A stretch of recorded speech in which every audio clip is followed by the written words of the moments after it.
Glórias a Deus. Romanos capítulo número 11, verso de número 17 vai dizer assim: se alguns ramos foram cortados e você, sendo oliveira brava, foi enxertado entre os que agora participa da seiva que vem da raiz da oliveira, não se glorie contra esses ramos. Se o fizer, saiba que não é você quem sustenta a raiz, mas a raiz que sustenta você. Desocupa as suas mãos, aplaude o nome do Senhor Jesus.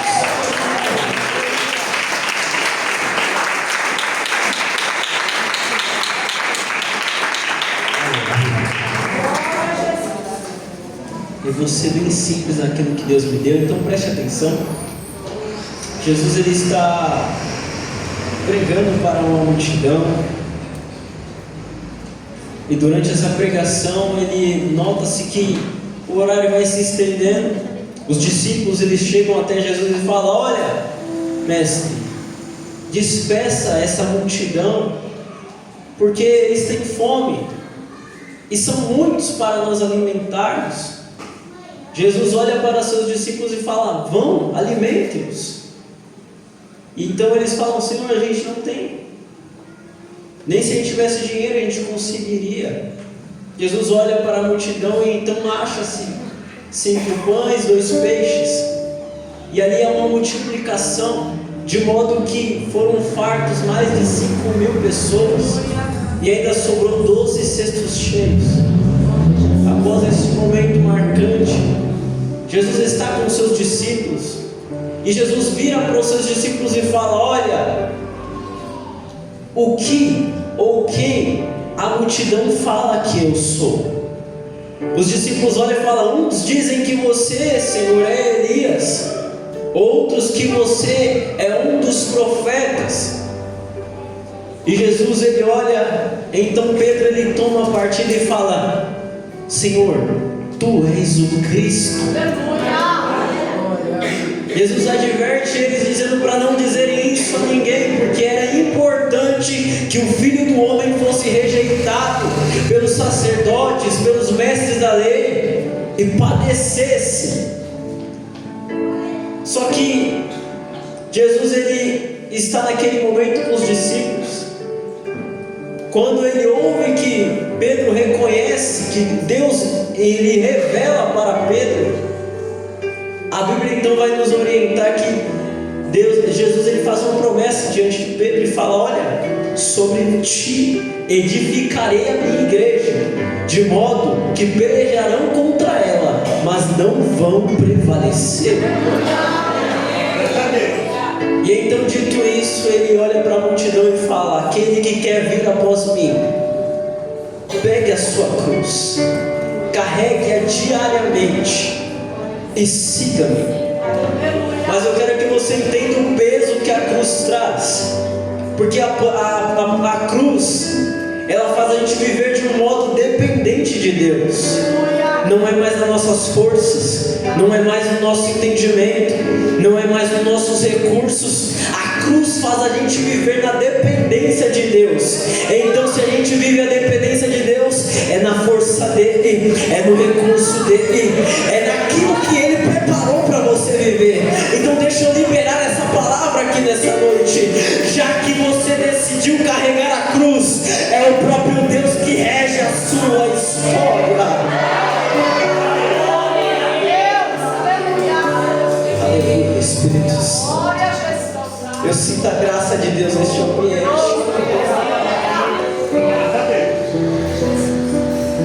Quem olha para Pedro, vê um Pedro motivado, vê um Pedro que reconhece. Mas descendo um pouco os versículos, depois que Jesus fala que era necessário ele padecer, Pedro ele se levanta e fala: não, mestre, isso não vai acontecer contigo. Jesus ele olha para Pedro e fala: para trás de mim, Satanás. Mas espera aí, era o mesmo homem que o Espírito de Deus revelou que aquele que estava diante dele era o Cristo. Mas depois de alguns alguns versículos, alguns momentos, agora é o mesmo que Satanás está usando. E nós vamos aprender hoje sobre a cruz. Porque nós fomos enxertados na oliveira verdadeira que é Cristo. Pedro está passando uma das piores noites. Pedro, sendo pescador, não conseguiu pescar um peixe sequer. Está lavando a rede na beira da praia. Jesus, ele olha para Pedro, até então o primeiro encontro. Jesus pede um barco de Pedro emprestado. Jesus prega. Mas depois que Jesus termina a mensagem, ele olha para Pedro e fala: agora vai, lança a rede do outro lado. Pedro, olhando para o cenário que estava vivendo, ele fala: olha, mestre, pescamos a noite toda e nada apanhamos, mas debaixo da sua palavra eu vou lançar a rede novamente. Pedro lança, a Bíblia fala que é tanto peixe que as redes estão para se romper. Mas após um momento de milagre, Jesus olha para Pedro e fala: siga-me. Mas espera aí, a maior pesca que ele estava vivendo naquele momento, Pedro sendo pescador, líder de alguns homens que pescava, Pedro precisava trazer um mantimento para dentro de casa. Talvez foi a melhor pesca de Pedro em toda a sua vida. Mas Jesus olhou para Pedro no seu auge e disse: Pedro, siga-me. Não, você não entendeu. Jesus olhou para Pedro no momento que ele estava mais prosperando e falou: largue tudo por mim, Pedro. Deixa tudo para trás e vem viver na dependência comigo. Eu sinto a graça de Deus aqui. Mas Pedro, da mesma forma que ele se motiva, da mesma forma que Pedro está indo com todas as suas forças, Pedro sente medo, Pedro quer voltar atrás, Pedro se sente incapaz. Mas Jesus está dizendo: vem, Pedro, eu quero você, Pedro. É sobre você que eu quero edificar a minha igreja, Pedro. Se prepara, Pedro. Se renuncia, Pedro. Se prepara, porque eu tenho algo novo esperando você.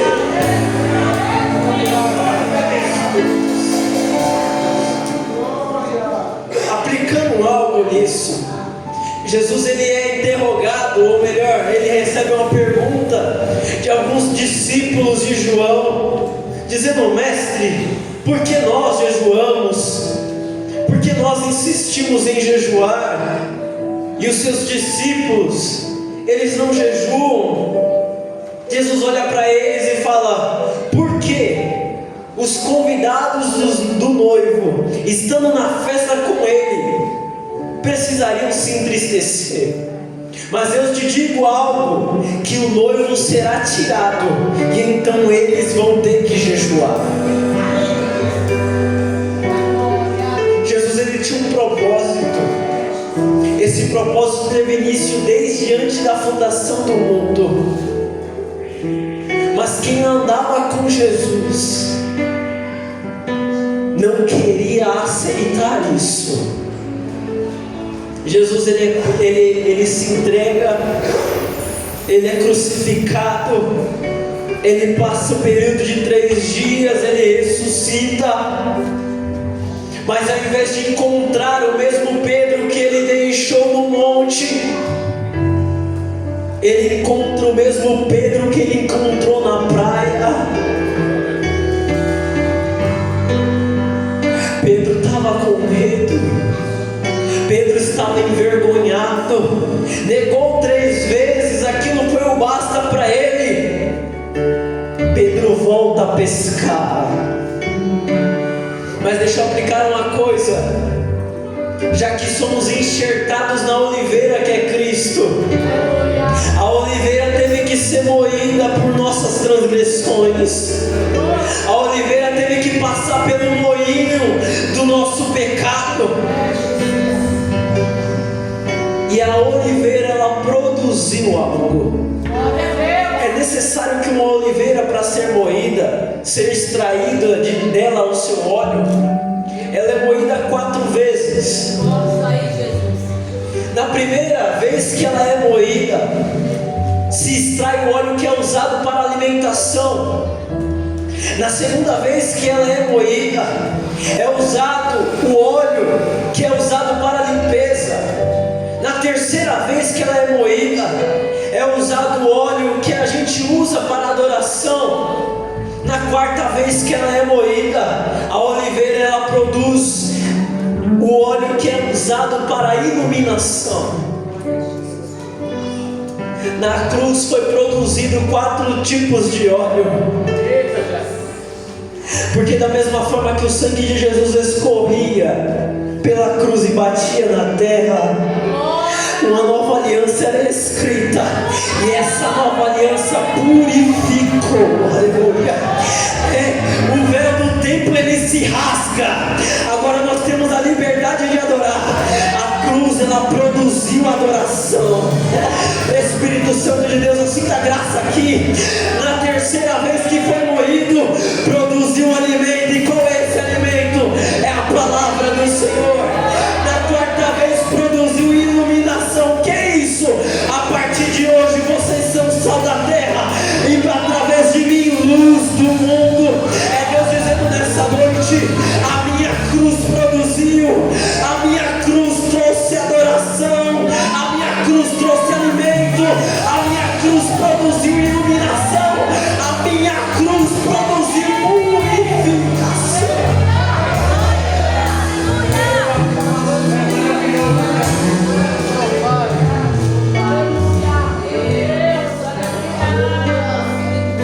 Mas repita comigo: a cruz não é um fardo.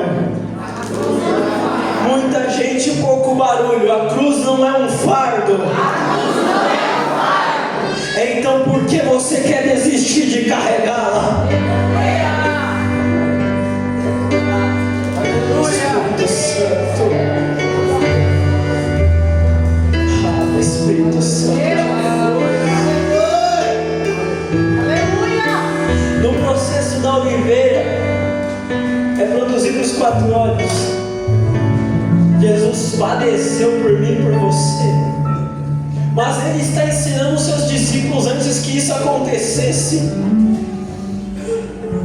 Mas depois que Ele ressuscita, Ele vai atrás de Pedro. Pedro, por mais que negou, continuava sendo escolhido. Deixa eu liberar essa palavra. Por mais imerecedor que nós somos, Ele continua nos amando. Por mais distintos aquilo que Deus Ele preparou para nossas vidas, por mais que a gente não tenha noção daquilo que Ele reservou para eu e você viver, Ele está dizendo nessa noite: eu padeci no madeiro por amor a ti, e por causa de vocês eu estou aqui nessa noite dizendo: essa luta não te para, essa dor não vai te parar, este cenário não vai te paralisar, mas vai te fazer produzir. Produzir o que, Michael? Produzir alimento para quem precisa, produzir iluminação para quem precisa, produzir, aleluia Jesus, iluminação por meio do caminho, mas você não vai ficar parado.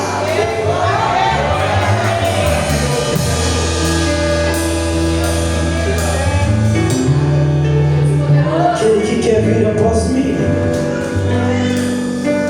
nega-se a ti mesmo, pegue a sua cruz e siga-me. Pedro na praia, porque ele olha para a praia depois que ele lança a rede sobre a ordem do Senhor, não reconhecendo até então, ele percebe que é Jesus. E Pedro pula na água e começa a nadar em direção a Cristo. Perceba a diferença. Pedro, durante a tempestade, o vento é contrário, mas Pedro enxerga alguém andando sobre as águas. Jesus se revela mostrando quem ele era. E Pedro faz uma pergunta: se és tu mesmo, permita-me ir até ti. Jesus libera uma palavra, fala para ele vir. Pedro começa a andar sobre as águas. O vento bate, como eu disse. Pedro era inconstante. Da mesma forma que tinha fé elevada, ele também tinha medos. E no primeiro passo que dá, está andando sobre as águas. Segundo passo, olhou para o vento e começou a afundar. Mas esse Pedro aqui, ele é diferente. Esse Pedro não está olhando para a distância do mar até Cristo. Ele pula na água e começa a nadar até Ele. E ao chegar na praia, Jesus ele faz a pergunta para Pedro: Pedro, tu me amas? Mestre, eu te amo. Apacenta as minhas ovelhas, Pedro. Pedro, tu me amas? Senhor, tu sabes que eu te amo. Então apacenta as minhas ovelhas. Na terceira vez que Jesus pergunta, Pedro se entristece. Senhor, tu sabes que eu te amo. Para cada vez que ele negou, foi necessário ele confessar que ele amava Cristo. Mas ali não era apenas o começo de Pedro. Da mesma forma que Cristo uma vez estendeu a mão para ele, Pedro teve que estender a mão também. Da mesma forma que Cristo padeceu por amor a Pedro, Pedro teve que padecer por amor a Cristo. Da mesma forma que ele teve que enfrentar as dificuldades, Pedro também teve que caminhar carregando a sua cruz. Cruz significa renúncia. Cruz significa que na base da sua força você não consegue avançar, mas na dependência de Deus você continua marchando. Cruz significa que quando acabar o recurso da terra, os céus estão abertos ao teu respeito. Cruz significa que quando você não encontrar mãos estendidas, existe uma mão poderosa te guardando. Cruz significa que quando você for abandonado pelos seus amigos, abandonado pela família, abandonado por aqueles que te amam, você vai encontrar um socorro bem presente na hora da angústia.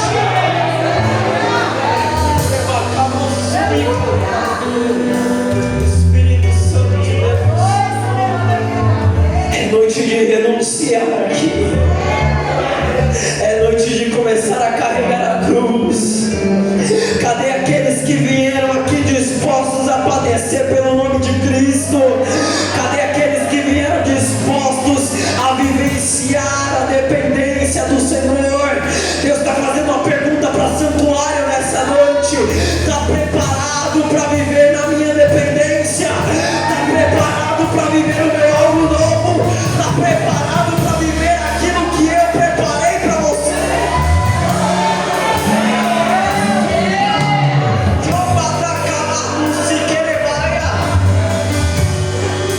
Espírito Santo, Deus vem numa geração corrompida. Marca um encontro com você nessa noite para dizer: eu ainda tenho um projeto na sua vida, eu ainda quero te usar. É você que eu quero alcançar outras almas. Se prontifica, renuncia, se prepara, cinge os teus lombos, mas não larga a minha cruz.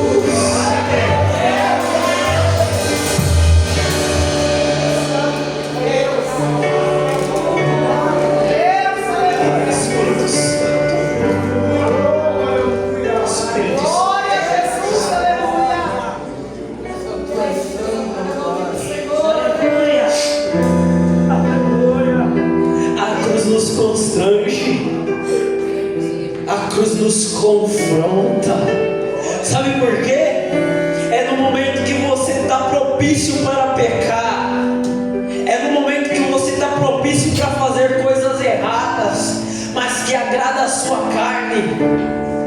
que Cristo olha para você e fala: e aí? Vai largar os remos e desistir? Ou vai continuar remando para chegar do outro lado? É no momento onde as coisas parecem que não vão dar certo, é no momento que as coisas começam a ir de mal a pior, você começa a perder amigos, você começa a perder pessoas, você começa a perder os ambientes, perder trabalho, perder situações, perder dinheiro, e Deus olha para você e fala: e aí? Vai continuar caminhando? E aí? Vai continuar renunciando? E aí? Vai continuar vivendo na minha dependência? É Deus fazendo a pergunta nessa noite: está preparado para viver coisas que você nunca viveu? Está preparado para chorar aos meus pés? Está preparado para olhar para um lado e para o outro e não enxergar recursos, mas contemplar a minha mão agindo por você? A cruz causa isso. A cruz nos confronta, mas também nos impulsiona a viver o chamado dele.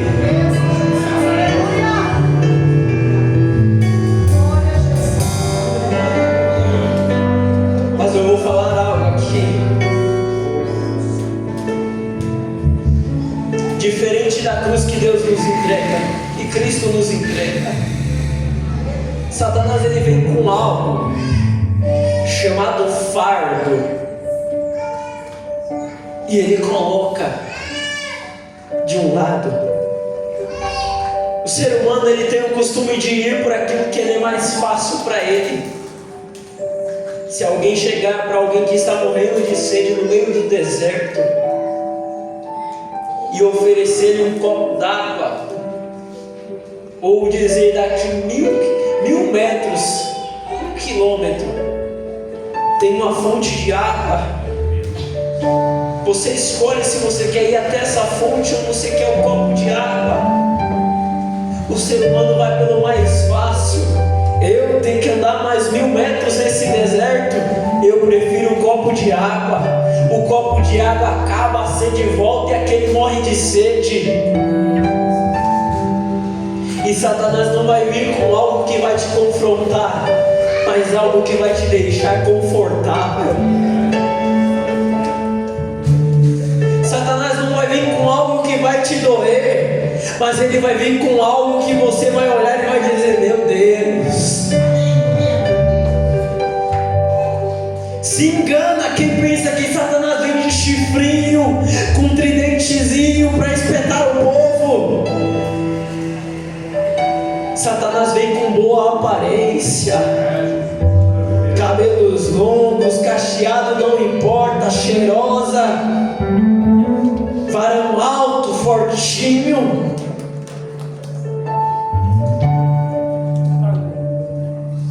E Deus olha para você e fala: renuncia. Não é isso que eu tenho para você. Não é o tempo, não é o momento. E a pessoa começa a insistir.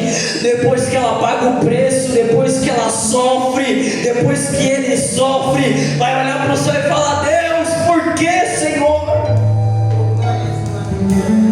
No momento que era para vigiar, não vigiou. A cruz ela vai vir com um trabalho, uma porta de emprego que você vai olhar e falar: meu Deus, é isso que eu queria. Mas quando olha, você não tem mais tempo para a igreja, não tem mais tempo para exercer o seu melhor para Cristo, e você começa a se esfriar e a culpa é de Deus, falando: Deus, o Senhor não está vendo minha situação? Eu não mandei você ir para lá. Satanás ele vai vir com algo para encher os seus olhos no momento da sua crise. Mas eu tenho uma notícia para você: Cristo vai te oferecer a cruz, você vai carregar se você quiser, mas no dia da sua crise, quando você estiver carregando sozinho, você não vai estar. A cruz te machuca, te confronta, mas carregando sozinho você não fica. E para quem carrega fardo, tem que erguer sozinho, tem que fazer sozinho. Deus ele nos deu uma promessa muito certa. Ele aplica dizendo que ele venceu o mundo. Mas ele não fala assim, você também vai vencer. Mas pelo fator de estarmos com ele, somos mais do que vencedores. Então eu quero que você saia daqui entendendo: cruz não é fardo, cruz é a chave da porta da vida eterna. O que hoje te confronta vai gerar coisas extraordinárias da parte do Senhor. A última vez que eu vim aqui, eu apliquei a palavra, eu vou aplicá-la novamente, porque eu senti de Deus isso aqui. No dia, melhor dizendo, na semana, não imaginávamos, mas quando meu pai morreu, a gente não imaginava que seria o último culto que a gente teria com ele. Ele esperou eu chegar do serviço para começar a orar. E naquele dia, movido pelo Espírito Santo, eu declarei uma palavra sem saber o que estava por vir. Coríntios capítulo de número 4, verso de número 17. Toda nossa leve e momentânea tribulação produzirá para nós um peso eterno de glória muito excelente. Da última vez que eu vim aqui, eu profetizei isso. E se eu fosse você, eu levantava a mão para receber. Porque toda leve e momentânea tribulação que você está passando está produzindo o que, Michel? Um peso eterno de glória muito excelente. Da forma que está, não vai permanecer, diz o Senhor. Hoje eu mudo cativeiro, hoje eu mudo história, mas você não vai viver da mesma maneira. Deus tem um projeto para esta casa. Deus tem um projeto na sua vida. E o Espírito Santo de Deus está aqui. Se coloque de pé.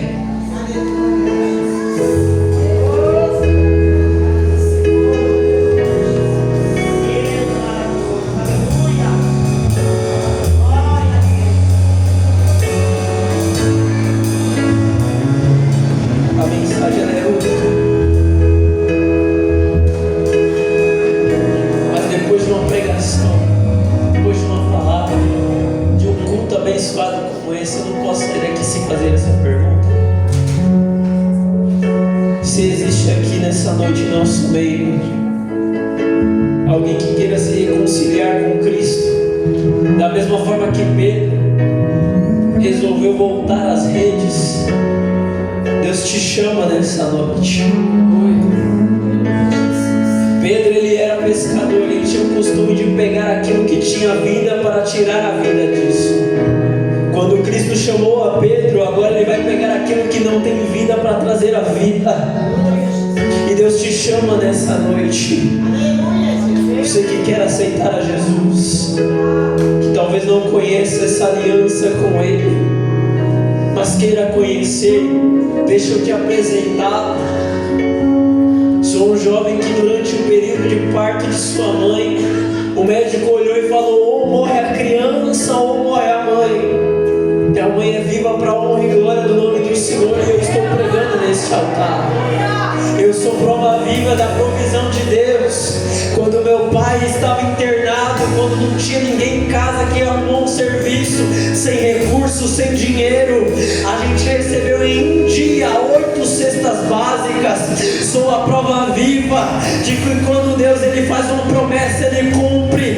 Eu estava quando criança, olhando no espelho, eu me via de terno, um homem alto, barba, crescido, e quando eu olhei, Deus ele trouxe a ministração dizendo: você é pequeno hoje, mas te farei grande quando você crescer para a honra e glória do meu nome. Sou prova viva daquilo que Deus faz daquilo que Deus opera. Sou prova viva do milagre. Sou prova viva que a mão do Senhor ela pode proteger. Trabalhando como servente de pedreiro, mais de 500 blocos de um muro caiu sobre mim. Eu saí sem o movimento das pernas, sem o movimento dos braços, carregado nos braços até o carro. Mas quando cheguei no hospital, sem nenhum osso quebrado, sem nenhuma fratura ou sequela, Deus me tirou dos escombros e me fez o homem que eu sou hoje. Sou prova viva da provisão de Deus, estando próximo do meu casamento, sem recurso nenhum, já ganhei geladeira, fogão, cama, guarda-roupa, cozinha, máquina de lavar, tanquinho, sem nenhum dinheiro no bolso. Deus opera milagres. Cadê você que quer conhecer Jesus?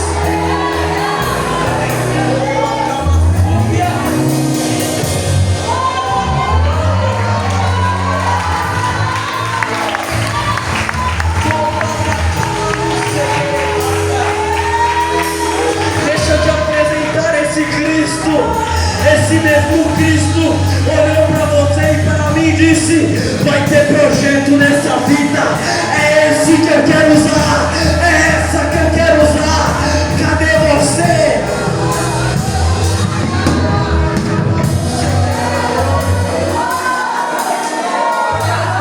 Esse mesmo Deus, antes de você se formar no ventre, Ele já te chamava pelo teu nome.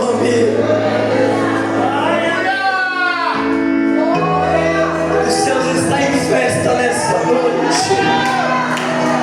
Mas eu tenho mais uma pergunta: vai querer viver da mesma maneira ou vai ter um passo de fé nesta noite? Cadê você que quer Jesus?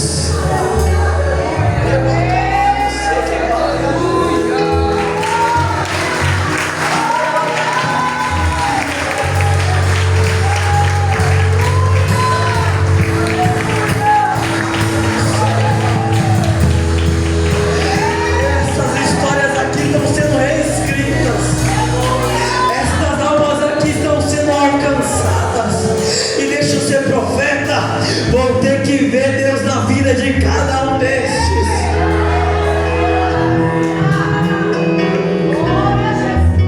Os céus estão em festa nessa noite.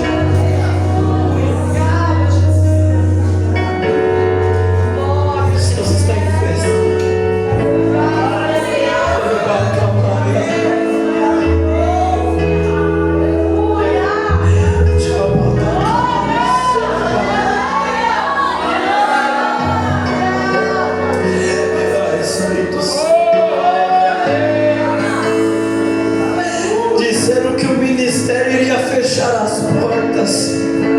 Disseram que não ia continuar avançando, mas eu tenho uma notícia: antes do cenário ruim chegar, a palavra chegou primeiro. Antes da dificuldade chegar, a promessa chegou primeiro.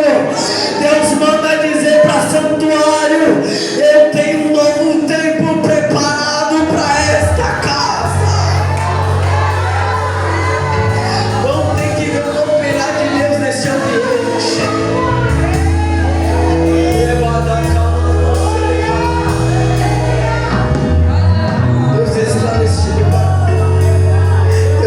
Nesse ambiente,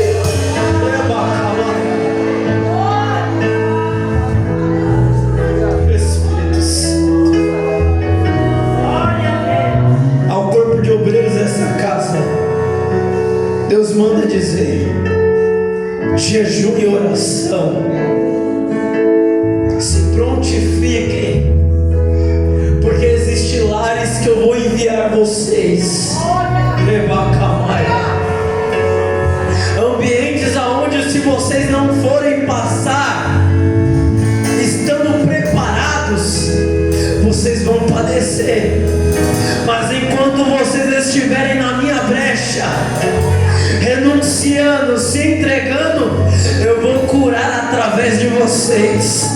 Eu vou salvar almas através de vocês. Eu vou mudar histórias através de vocês. Vai ter um crescimento tão grande, tão poderoso, que vão ter que ver Deus agir através do pequeno, do grande, do maior, do mais novo ao mais velho, mas todos serão cheios da minha glória, diz o Senhor.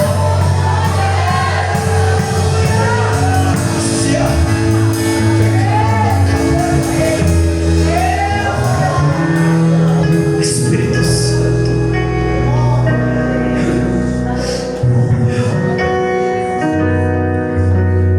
antes de passar para o pastor orar por essas vidas, eu quero aqui louvar a Deus por esse privilégio que Ele me dá. Deus sabe como eu cheguei aqui. Deus sabe como está o meu coração. Mas não há nada melhor do que falar do amor de Cristo. Não há nada melhor do que viver este momento com Ele.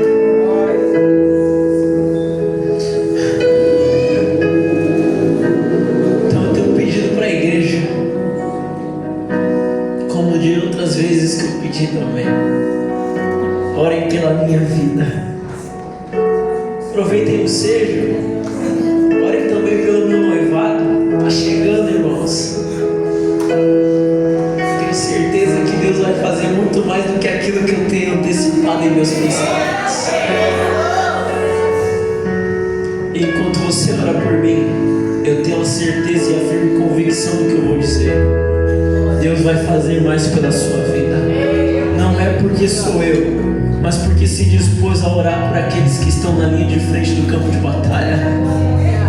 Deus sabe como é difícil subir no altar, como é difícil pregar que Ele é bom, estando vivendo de dificuldades e necessidades.